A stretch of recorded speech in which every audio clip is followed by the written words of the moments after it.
on this mindfulness journey. Over the past few days, we've explored three of the attitudinal foundations of mindfulness. We've looked at non-judgment, we've looked at patience, and we've looked at the beginner's mind. Each one helping us understand ourselves just a little more clearly and a little more kindly. You've reflected deeply, you've been open to new ways of thinking, and you've tried new practices with courage and curiosity. That is no small thing. So take a moment right now to acknowledge that effort. Place a gentle hand on your heart if you like, and give yourself a quiet, meaningful pat on the back. You deserve it. Now let's talk about our fourth foundation, trust. In mindfulness, trust means developing confidence in ourselves, in our thoughts, our feelings, and our inner wisdom. It doesn't mean believing we're always right. Instead, it means honoring that our experience matters, that we can trust our inner compass even when others might see things differently. Let's be honest, trusting ourselves doesn't always come easily. There are a few signs that your self-trust might need a little nurturing. You may quickly believe negative opinions about yourself. Maybe you procrastinate or struggle to make decisions. You constantly seek input from others, afraid of choosing wrong. Or maybe you just simply fear mistakes, so you don't act at all. Do any of those sound familiar? If they do, you're not alone. So many of us were never taught to trust ourselves, especially if we grew up in critical environments, faced unfair treatment, or dealt with repeated failure or rejection. But here's the good news. Self-trust can be learned, and the benefits are profound. When we begin to trust ourselves more, we feel more confident and less stressed.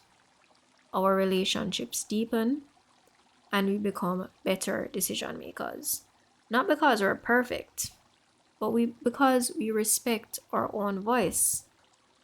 So let's reflect on this together. Think about how you speak to yourself. Is it kind and supportive, the way you'd speak to a friend? Or is it harsh, demanding, critical? Just notice it. No judgment, just awareness. Now take a moment. Ask yourself, is the story I tell myself about me fair? If it's not fair, can I revise it?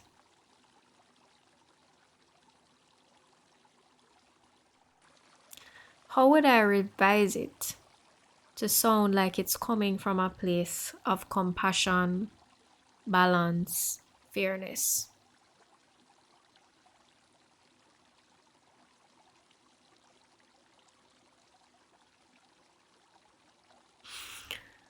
Let's explore a few gentle ways to build self-trust.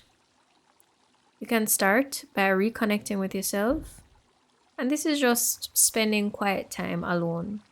Listen to your thoughts and feelings, observe them, honor them.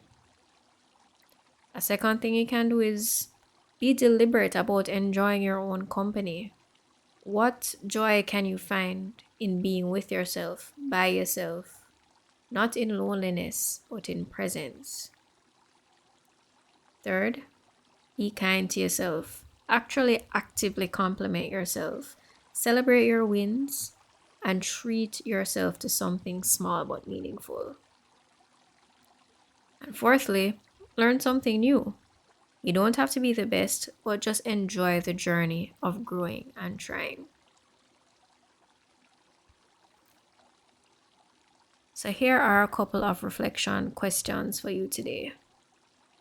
On a scale of 1 to 10, how much do you currently trust yourself?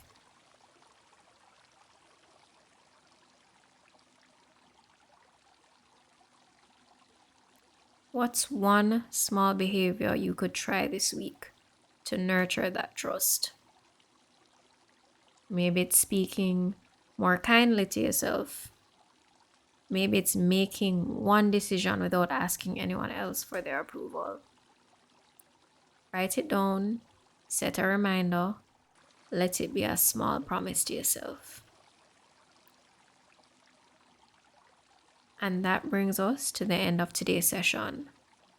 Trust is a relationship, not with someone else, but with yourself. And just like any relationship, it grows with care, patience, and honesty. And you are worth that effort. So, until next time, wishing you inner peace. And as always, namaste.